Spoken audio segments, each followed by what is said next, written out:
Welcome to today's Global Connections program. I'm Bill Miller. Today we're going to take a look at the nuclear development or nuclear weapon situation around the world and talk about why is it important to think about reducing the nuclear stockpiles. My guest today is an expert in this area. John Burroughs is Executive Director of the New York-based Lawyers Committee on Nuclear Policy, and he is also the Director of the United Nations Office of the International Association of Lawyers Against Nuclear Arms. John, welcome to today's Global Connections program. Glad to be with you. I appreciate you being with me today. Nuclear annihilation, a very important topic. But before we get into that, I do want to just briefly tell us a little bit, a sentence or two about what is the Lawyers Committee on Nuclear Policy and the UN Office of the International Association of Lawyers Against Nuclear Arms. Lawyers Committee on Nuclear Policy was founded in 1981, and ever since then it's been doing research and advocacy on international law, peace and security, and nuclear disarmament. Okay, and if our viewers want more information, then go to your website at www.lcnp.org. That's right. Okay, very good. There's so many quotes floating, millions of quotes out there floating around, but I remember Albert Einstein, noted scientist, philosopher, all-around wizard, I guess, in many areas. He once remarked that if there were ever a nuclear exchange, a World War III that had a nuclear exchange, he didn't know how it would be fought, but World War IV would be fought with sticks and stones. We're talking about a huge, huge repository of devastating power that can obliterate this planet. And not all 14,000 nuclear weapons have to go off. Is that correct? Yes, it is, unfortunately. That sets the stage. Now we know we're really in a world of hurt. Well, let's talk about the Nuclear Non-Proliferation Treaty, the NPT. That is, as I understand, sort of the foundation for reviewing what type of progress has been made as far as disarming or reducing nuclear stockpiles, as well as using nuclear for peaceful uses. Basically, what is the Nuclear Non-Proliferation Treaty? Non-Proliferation Treaty was adopted in 1968, and it first of all seeks to stop the acquisition of nuclear weapons by additional countries, thus the name Non-Proliferation Treaty. But part of the bargain was to say that all countries who are parties to the treaty would be given access and assistance with so-called peaceful uses of nuclear power, like generation of electricity. And very importantly, Article 6 of the treaty obligates all signatories, but especially the nuclear powers, to negotiate an end to the nuclear arms race at an early date and the elimination of nuclear weapons. Right from the beginning, the NPT was controversial. India and Pakistan said they weren't going to join because it was discriminatory. It acknowledged that 5 nuclear powers had the weapons, also happened to be the permanent 5 of the United Nations Security Council. That's US, UK, France, Russia, and China. So India and Pakistan said they weren't going to join, and they haven't. Israel has never joined, and Israel does possess nuclear weapons, although it doesn't acknowledge doing so. North Korea was a party, but then withdrew. But most states in the world are parties to the NPT. A review conference, a 5-year review conference, is coming up next spring of 2020. There's going to be enormous pressure on that conference. What do you think will come out of it? It's hard to predict, especially with the instability in the world today and the rhetoric that's flying around the world, but what would you like to see come out of it? Maybe that's a better way to frame it. Since the Soviet Union disintegrated, what sometimes is called the end of the Cold War, the NPT review process several times has resulted in very strong commitments on, in particular, nuclear arms control and disarmament, bringing the Comprehensive Nuclear Test Ban Treaty into force, reducing the role of nuclear weapons and security policies, implementing verified and irreversible reductions in nuclear arsenals leading to their elimination. However, those commitments, by and large, have not been fulfilled. And we're talking about now more than 2 decades, going back to 1995.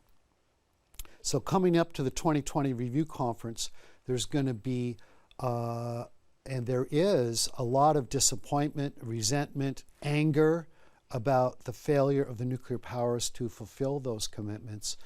And all of that is exacerbated by the fact that the Trump administration and Putin's government have been accelerating nuclear arms racing, which we can talk about if you want.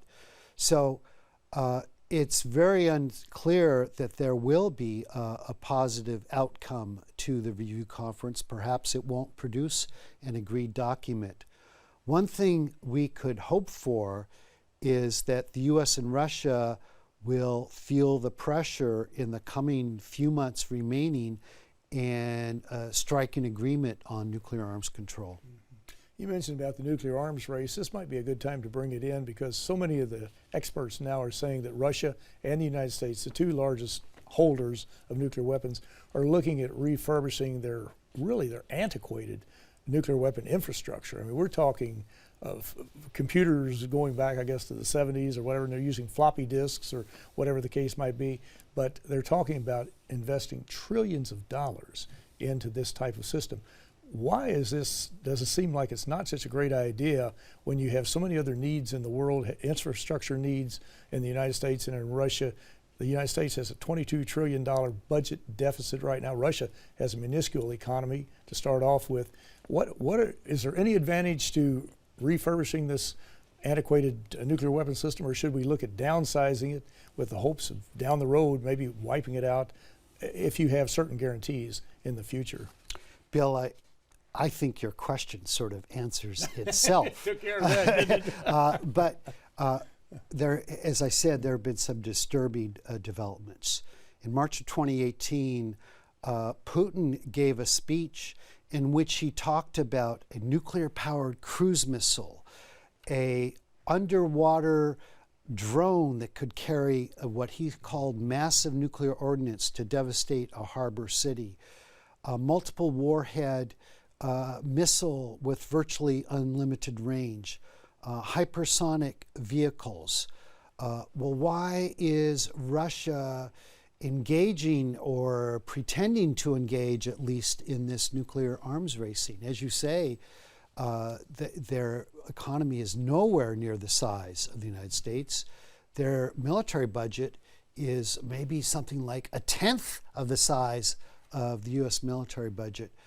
They're feeling apparently under threat, and this goes back to U.S. withdrawal from the ABM Treaty in the early 2000s. It goes back to NATO expansion, which still remains a possibility. It goes to U.S. development of non-nuclear capabilities like long-range conventional weapons. So Russia seems to feel under threat, and they're saying we're going to double down on nuclear weapons. Meanwhile, the United States, as you say, has a plan for rebuilding or updating nuclear infrastructure and all of its nuclear delivery systems, as well as updating, upgrading nuclear warheads. This could cost over $1 trillion over the next 3 decades. And, not to the fantastical degree that Russia claims to be doing, but the U.S. also is pursuing new nuclear weapon systems. And I've heard that figure thrown around. It's going to be basically $1 trillion. Well, if they tell you $1 trillion, count on 2, 3, or 4 trillion, because they've never come in under budget and never will, as we see with the F-35 planes and different ones like that. So going back to this threat, though, that we were talking about, what role we're into cybersecurity espionage today. We're into moving into an unknown territory of artificial intelligence. How do those two issues play into this and destabilize this whole nuclear weapon regime? I don't believe, and I don't think you believe, that nuclear deterrence ever has been a really stable system. There have been several well-known incidents in which the United States appeared to be within minutes of launching, or at least considering launching missiles in response to a false warning. But let's assume that nuclear deterrence was a stable system. Is it going to remain so with the abilities of cyber forces to penetrate command and control? What will happen if countries more and more turn over command and control, sensing, and the like to artificial intelligence systems? And beyond that, there are more and more capable non-nuclear military systems. The United States can hit silos and facilities in Russia with conventional missiles, conventionally armed missiles now. It used to be they could only use nuclear armed missiles to reach those facilities. So all of this, there's sort of an emerging consensus among experts that stability is being undermined and will be undermined by the developments I just mentioned. And that is a very, very frightening situation that should get all of our attention, because accidents happen, and accidents could happen in this particular setting. Yes. Well, you're watching Global Connections Television, which is a privately funded, independently produced program.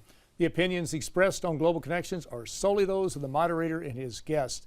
We'd invite our viewers to go to our website at www.globalconnectionstelevision.com to view previous programs. Also, if you are involved with a PBS or community access television station, or perhaps an educational institution that has an intra-campus television hookup, or you just have a computer, or you have a website or whatever, you like our shows and you'd like to share them, please feel free to do so.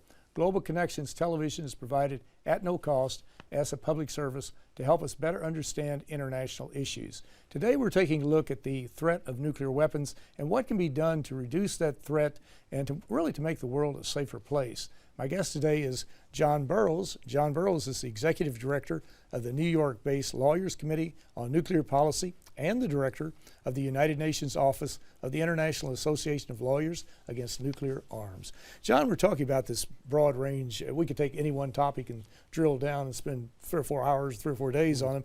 But in 1917, the United Nations, which has really been the convener for a large number of these discussions, brought the countries of the world together to talk about the Treaty on the Prohibition of Nuclear Weapons. That was a groundbreaking treaty. What is the current status of it today? Where are we? Are we at the point of reducing them? Or prohibiting them, I should say. That's right, Bill.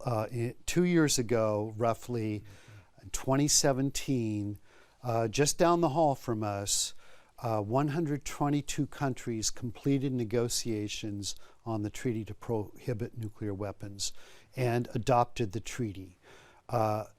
Since then, 70 countries have signed the treaty and 23 countries have ratified the treaty.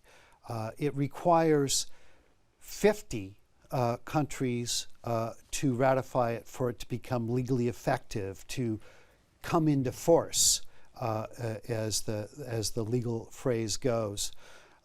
So it appears that number will be reached within the next 2 years or so. One of the factors that is affecting the rate of ratification is that the United States, France, and perhaps other nuclear-armed states are lobbying governments not to ratify. Why is that? Why are they doing that? The nuclear ban treaty. Well, there's no good reason, but they seem to fear that the Treaty on Prohibition of Nuclear Weapons eventually could undermine the system of nuclear alliances with which the United States joins with NATO countries, and it's a nuclear-armed alliance.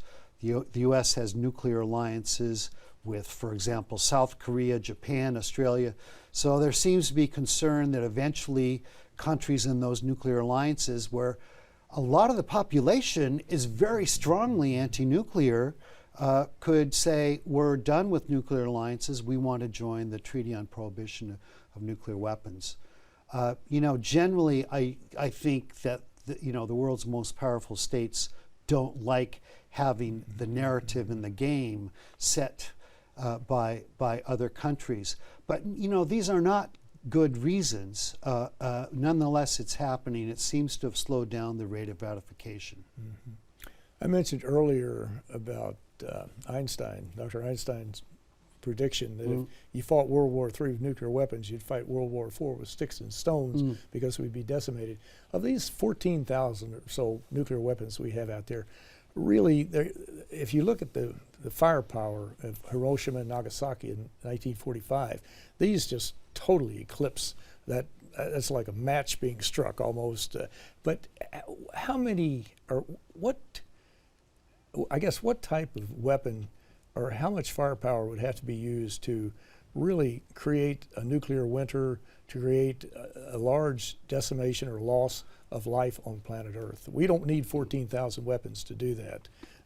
Do you have an idea? One or two might do it, or roughly? Look, it's a matter of firepower, I'm sure. Look, if you had a major nuclear exchange between the United States and Russia, where they were using significant fractions of their arsenals on cities, that could basically mean the end of civilization at least in the northern hemisphere. And that's putting aside the effects of nuclear winter, which is when the dust and the soot released by nuclear explosions circulates in the atmosphere and prevents sunlight from reaching the Earth. You get the condition known as nuclear winter, which can reduce temperatures and then reduce crop yields, leading to starvation. So there have been studies saying that if you had an exchange of 100 nuclear weapons in South Asia, where the weapons were used on cities, let me just stop here and say, well, that in itself would be a disaster beyond words.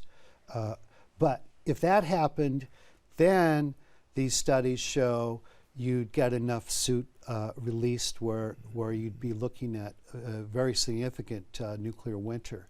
Now, let me go back just for a moment to the Treaty on Prohibition of Nuclear Weapons. One of the things that was driving the Nuclear Ban Treaty was the feeling that not enough attention had been paid to the humanitarian and environmental consequences of nuclear explosions, like the ones we've just been talking about. And so I think one of the really beneficial effects of the Nuclear Ban Treaty and the movement which produced it in the international campaign to abolish nuclear weapons being a major factor in it is it has focused attention on what the consequences of nuclear explosions are. Again, these are extremely important treaties and many important issues. Another one that's in trouble right now is the Intermediate Nuclear Forces Treaty, the INF Treaty. What exactly is that, and why should we try to maintain it? That was a treaty that was sort of the first step in arms control that accompanied the end of the Cold War. And it limited intermediate range missiles and their missiles with ranges, I forget the exact numbers, but it's like between 300 miles and 1,500 miles. They were deployed in Europe and in Russia near Europe by the Soviet Union and the United States. And they were believed to be especially destabilizing because they could be used to launch a very rapid attack on the other side's nuclear and other armed forces. And so the INF Treaty was the first treaty to completely ban a category of nuclear weapons. But earlier this year, the United States and Russia followed by Russia, said they were withdrawing from the treaty. And the U.S. said that Russia was violating the treaty because it was deploying a system that had been tested at a range prohibited by the treaty. Russia said the U.S. was violating the treaty because it's deploying launchers for missile defense in Romania and eventually Poland that could also be used to launch cruise missiles banned by the treaty, so that there was charge and countercharge. But the upshot is that because another treaty, the New START treaty that regulates long-range nuclear forces, that could expire in February 2021. We could be going into the 2020s with no regulation whatever of U.S. and Russian nuclear forces. That sounds to be a very dangerous situation. Yes, and the Trump administration and Russia are now engaging in what seem to be fairly limited talks, but supposedly aimed at an arms control arrangement that would replace a New START and also the INF treaty. But the Trump administration is saying, this is interesting and important. The Trump administration is saying we need to bring China into this discussion of regulating nuclear forces. Well, China has a few hundred nuclear weapons, nothing comparable to the thousands that the U.S. and Russia each possess. But still, I support the view that arms control needs to go beyond just the U.S.-Russian bilateral relationship. However, the fear is that this invocation of China is being used by people within the administration like John Bolton, who don't want to see any nuclear arms control at all. Because China, understandably, is reluctant to get into nuclear arms control, while the U.S. and Russia each have arsenals far, far, far larger than China's. Mm-hmm. How important is it in our last minute or so to focus on trying to promote nuclear-free zones and the no first use option with all the nuclear powers and soon-to-be nuclear powers? Nuclear-free zones are one of the untold stories of the nuclear age. There are nuclear weapon-free zones in Latin America, Africa, South Pacific, Southeast Asia, Central Asia. Basically, the southern half of the world is covered by nuclear weapon-free zones. And they're really important, and they sort of reinforce the Non-Proliferation Treaty. And the zones need to work together to become more of a force for good, so to speak. No first use, it would be a good thing as a policy, especially if it was accompanied by actual changes in the deployment of nuclear forces.